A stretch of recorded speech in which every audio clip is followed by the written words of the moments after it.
ನಮಸ್ಕಾರ ಎಲ್ಲರಿಗೂ welcome back to Kalavathi's kitchen. ಇವತ್ತಿನ ರೆಸಿಪಿ ಏನಪ್ಪ ಅಂದ್ರೆ ಬಿಸಿಬೇಳೆ ಭಾತ್. ನಿಮ್ಗೆ ಅನ್ನ ಸಾರು ಪಲ್ಯ ಅಂತ ಮಾಡಕ್ಕೆ ಬೇಸರ ಆಗಿದ್ರೆ ಹಿಂಗೆ ಸೂಪರ್ ಟೇಸ್ಟಿಯಾಗಿ ಮತ್ತು ಹೆಲ್ದಿಯಾಗಿರುವಂಥ ಬಿಸಿಬೇಳೆ ಭಾತ್ನ ಟ್ರೈ ಮಾಡಿರಿ. ಈ ಬಿಸಿಬೇಳೆ ಭಾತ್ನ ನೀವು ಸರಿಯಾದ ವಿಧಾನದಾಗ ಮಾಡಿದ್ದಾತು ಅಂದ್ರೆ ಮನೆ ಮಂದಿ ಎಲ್ಲರೂ ಇಷ್ಟಪಟ್ಟು ತಿಂತಾರ್ರಿ. ಹಂಗಾದ್ರೆ ತಡ ಮಾಡ್ಲಾರ್ದ ಈ ಬಿಸಿಬೇಳೆ ಭಾತ್ನ ಮಾಡೋದು ಹೆಂಗಂತ ನೋಡ್ಕೊಂಡು ಬರೋಣ ಬರ್ರಿ. ಈಗ ನೀವು ನೋಡತ್ತಿರಲ್ರಿ, ಹಿಂಗೆ ತೊಗರಿ ಬೇಳೆನ ನೆನೆಸ್ಕೊಂಡಿವ್ರಿ. ನಾವಿಲ್ಲಿ ಬಿಸಿಬೇಳೆ ಭಾತ್ ಮಾಡಕ್ಕೆ 1 ಕಪ್ ಆಗೋಷ್ಟು ತೊಗರಿ ಬೇಳೆ, 1 ಕಪ್ ಆಗೋಷ್ಟು ಹೆಸರು ಬೇಳೆನ ನೆನೆಸ್ಕೊಂಡಿವ್ರಿ. ಹಿಂಗೆ ಚಲೋ ಹೊತ್ನಂಗೆ 2 ಬೇಳೆನೂ ನೆನೆಸ್ಕೊಂಡು ತೊಗೋಬೇಕ್ರಿ. ತೊಗರಿ ಬೇಳೆ ಮತ್ತು ಹೆಸರು ಬೇಳೆ ಎರಡೂ ಒಂದೇ ಪ್ರಮಾಣದಾಗ ತಗೋರಿ. ಕಡಿಮೆ ಅಂದರೂ ಈ ಬೇಳೆ ಒಂದು 2 ರಿಂದ 3 ತಾಸು ನೆನೆಬೇಕ್ರಿ. ಇಲ್ಲ ಅಂದ್ರೆ ನೀವು ಇಡೀ ರಾತ್ರಿ ಆದರೂ ಇದನ್ನು ನೆನೆಸ್ಕೋಬಹುದ್ರಿ. ನೀವಿಲ್ಲಿ ನೋಡತ್ತಿರಲ್ರಿ, ಈ 1 ಕಪ್ನಿಂದ ನಾವು ಹೆಸರು ಬೇಳೆ ಮತ್ತು ತೊಗರಿ ಬೇಳೆನ ತೊಗೊಂಡಿವ್ರಿ. ಇದಾದ್ಮೇಲೆ 1 ನಿಂಬೆ ಹಣ್ಣಿನ ಗಾತ್ರದಷ್ಟು ಹುಣಸೆ ಹಣ್ಣು ತಗೊಂಡು ಈಗ ಈ ಹುಣಸೆ ಹಣ್ಣನ್ನು 1 ರಿಂದ 2 ಸಲ ತೊಳ್ಕೊಂಡು ಈ ಹುಣಸೆ ಹಣ್ಣು ಮುಳುಗೋಷ್ಟು ನೀರು ಹಾಕಿ ಇದನ್ನು ನೆನೆಸ್ಕೊಳತ್ತೀವ್ರಿ. ಆದ್ಮೇಲೆ ಇನ್ನೊಂದು ಬೌಲ್ ತಗೊಂಡು ಅದಕ್ಕೆ ಒಂದು 3 ಟೇಬಲ್ ಸ್ಪೂನ್ ಆಗೋಷ್ಟು ಬಿಸಿಬೇಳೆ ಭಾತ್ ಪೌಡ್ರನ್ನ ಹಾಕೊಂಡಿವ್ರಿ. ನೀವು ಮನೆ ಒಳಗೆ ಮಾಡಿರುವಂಥ ಬಿಸಿಬೇಳೆ ಭಾತ್ ಪೌಡ್ರನ್ನಾದರೂ ಬಳಸಬಹುದ್ರಿ, ಇಲ್ಲ ಅಂದ್ರೆ ಪ್ಯಾಕೆಟ್ದಾದರೂ ಬಳಸಬಹುದ್ರಿ.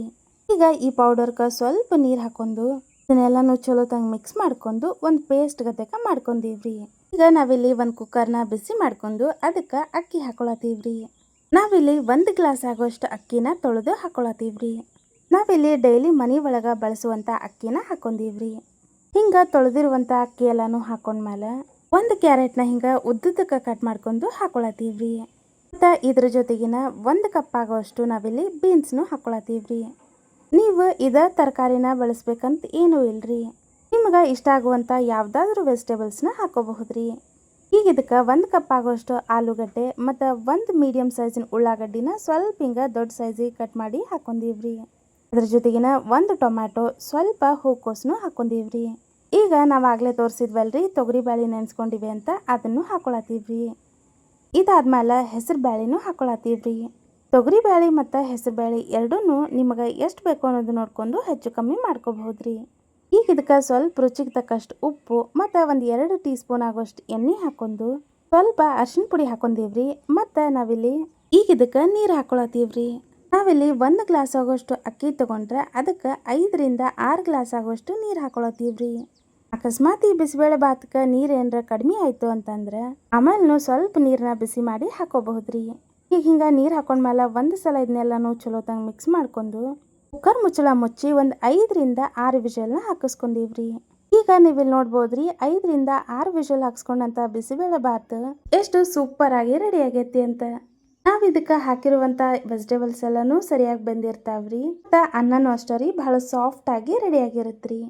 ಈ ಬಿಸಿಬೇಳೆ ಭಾತ್ ಕನ್ಸಿಸ್ಟೆನ್ಸಿ ಗಟ್ಟಿ ಆಗಿರೋದ್ರಿಂದ ಇದಕ್ಕೆ ಸ್ವಲ್ಪ ಬಿಸಿನೀರನ್ನ ಹಾಕೋಬೇಕಾಗತ್ರಿ. ಮತ್ತು ಈಗ ಇದಕ್ಕೆ ನಾವು ಒಗ್ಗರಣೆನ ರೆಡಿ ಮಾಡ್ಕೊಳತ್ತೀವ್ರಿ. ಈಗ ಒಂದು ಕಡೆಗೆ ಎಣ್ಣೆ ಹಾಕಿ ಬಿಸಿ ಮಾಡ್ಕೊಂಡು ಅದಕ್ಕೆ ಸ್ವಲ್ಪ ಗೋಡಂಬಿನ ಹಾಕಿ ಫ್ರೈ ಮಾಡ್ಕೊಳತ್ತೀವ್ರಿ. ಈ ಗೋಡಂಬಿನ ಹಾಕೊಂಡ್ರಂತೂ ಭಾಳ ಅಂದ್ರೆ ಭಾಳ ಟೇಸ್ಟ್ ಚಲೋ ಇರತ್ರಿ. ಈ ಗೋಡಂಬಿ ಎಲ್ಲನೂ ಫ್ರೈ ಆದ್ಮೇಲೆ ತಕ್ಕೊಂಡು ಅದ ಎಣ್ಣೆಗೆ ಸಾಸಿವೆ ಸ್ವಲ್ಪ ಜೀರಿಗೆನೂ ಹಾಕೊಂಡಿವ್ರಿ. ಈ ಜೀರಿಗೆ ಸಾಸಿವೆ ಚಟಪಟ ಅಂತ ಸಿಡಿತಿದ್ದಂಗೆ ಈಗ ಇದಕ್ಕೆ ಒಂದು 2 ಒಣ ಮೆಣಸಿನ್ಕಾಯಿ ಹಾಕೊಂಡಿವ್ರಿ. ಗುಂಟೂರು ಮೆಣಸಿನ್ಕಾಯಿ ಮತ್ತು ಬ್ಯಾಡಗಿ ಮೆಣಸಿನ್ಕಾಯಿ ಎರಡನ್ನೂ ಹಾಕೊಂಡಿವ್ರಿ. ಈಗ ಈ ಮೆಣಸಿನ್ಕಾಯಿ 1 ಸೆಕೆಂಡ್ ಫ್ರೈ ಆದ್ಮೇಲೆ ಒಂದು 2 ಕಡ್ಡಿ ಆಗೋಷ್ಟು ಕರಿಬೇವು ಹಾಕೊಂಡಿವ್ರಿ. ಈ ಕರಿಬೇವನ್ನ ಈಗ ಚಟಪಟ ಅಂತ ಸಿಡಿದ್ಮೇಲೆ ಈಗ ಇದಕ್ಕೆ ಸ್ವಲ್ಪ ನಾವು ಹಿಂಗೆ ಹಾಕೊಂಡಿವ್ರಿ.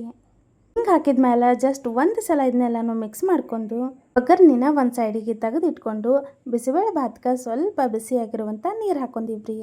ಮತ್ತು ಅದ್ರ ಜೊತೆಗಿನ ಆಗಲೇ ನಾವು ಬಿಸಿಬೇಳೆ ಭಾತ್ ಪೌಡ್ರಿಗೆ ಸ್ವಲ್ಪ ನೀರು ಹಾಕಿ ರೆಡಿ ಮಾಡ್ಕೊಂಡಿದ್ವಲ್ರಿ, ಆ ಪೇಸ್ಟ್ನು ಹಾಕೊಂಡಿವ್ರಿ. ಅದ್ರ ಜೊತೆಗಿನ ಸ್ವಲ್ಪ ಹುಣಸೆ ಹಣ್ಣಿನ ರಸ ಹಾಕೊಂಡು ಇದನ್ನೆಲ್ಲನೂ ಚಲೋದಂಗೆ ಮಿಕ್ಸ್ ಮಾಡ್ಕೊಳತ್ತೀವ್ರಿ. ನಾವಿಲ್ಲಿ ಈ ಬಿಸಿಬೇಳೆ ಭಾತ್ನ ಒಂದು 6 ರಿಂದ 8 ಜನಕ್ಕೆ ಆಗೋಷ್ಟು ಮಾಡಿ ತೋರ್ಸತ್ತೀವ್ರಿ. ನೀವು ಈ ಬಿಸಿಬೇಳೆ ಭಾತ್ನ ಮನೆ ಒಳಗೆ ಎಷ್ಟು ಜನಕ್ಕೆ ಮಾಡ್ತೀರಿ ಅನ್ನೋದನ್ನು ನೋಡ್ಕೊಂಡು ನಾವಿಲ್ಲಿ ತೋರಿಸಿರುವಂಥ ಎಲ್ಲ ಪದಾರ್ಥನೂ ಹೆಚ್ಚು ಕಮ್ಮಿ ಮಾಡ್ಕೋರಿ. ಈಗ ನೀವಿಲ್ಲಿ ನೋಡ್ಬೋದ್ರಿ, ಈ ಬಿಸಿಬೇಳೆ ಭಾತ್ ಕನ್ಸಿಸ್ಟೆನ್ಸಿ ಪರ್ಫೆಕ್ಟಾಗಿ ಬಂದೈತ್ರಿ.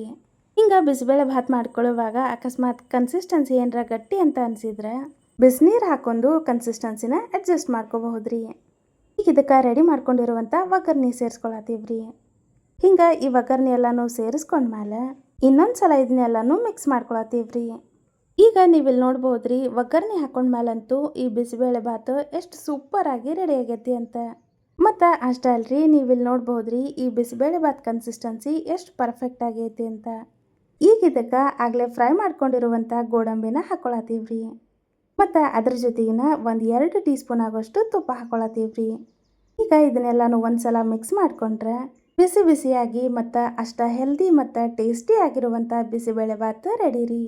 ಈಗ ನಾವಿಲ್ಲಿ ಈ ಬಿಸಿಬೇಳೆ ಭಾತ್ನ ಸರ್ವ್ ಮಾಡತ್ತೀವ್ರಿ. ಬಿಸಿಬೇಳೆ ಭಾತ್ನ ಆದಷ್ಟು ಆಲೂಗಡ್ಡೆ ಚಿಪ್ಸ್ ಮತ್ತು ಖಾರ ಬೂಂದಿ ಜೊತೆಗೆ ಸರ್ವ್ ಮಾಡಿರಿ. ನಾವಿಲ್ಲಿ ತೋರಿಸ್ಕೊಟ್ಟಿರೋ ವಿಧಾನದಾಗ ಒಂದು ಸಲ ಬಿಸಿಬೇಳೆ ಭಾತ್ನ ಟ್ರೈ ಮಾಡಿ ನೋಡ್ರಿ ಮತ್ತು ರುಚಿ ಹೆಂಗಿತ್ತು ಅನ್ನೋದನ್ನು ಕಮೆಂಟ್ ಮಾಡಿ ತಿಳಿಸ್ರಿ. ಹಿಂಗೆ ಈ ಬಿಸಿಬೇಳೆ ಭಾತ್ಗೆ ಸ್ವಲ್ಪ ಖಾರ ಬೂಂದಿ ಹಾಕಿ ಸರ್ವ್ ಮಾಡಿದ್ರೆ ಟೇಸ್ಟ್ ಅಂತೂ ಸೂಪರ್ ಆಗಿರುತ್ತೆ. ಈ ರೆಸಿಪಿ ನಿಮ್ಗೆಲ್ಲರಿಗೂ ಇಷ್ಟ ಆಗೈತಿ ಅಂತ ಅನ್ಕೋತೀವ್ರಿ. ರೆಸಿಪಿ ಇಷ್ಟ ಆಗಿದ್ರೆ ನಮ್ಮ ಯೂಟ್ಯೂಬ್ ಚಾನಲ್ನ ಸಬ್ಸ್ಕ್ರೈಬ್ ಮಾಡ್ಕೋರಿ ಮತ್ತು ಈ ಒಂದು ರೆಸಿಪಿ ನೋಡಿದ್ದಕ್ಕೆ ಧನ್ಯವಾದಗಳ್ರಿ.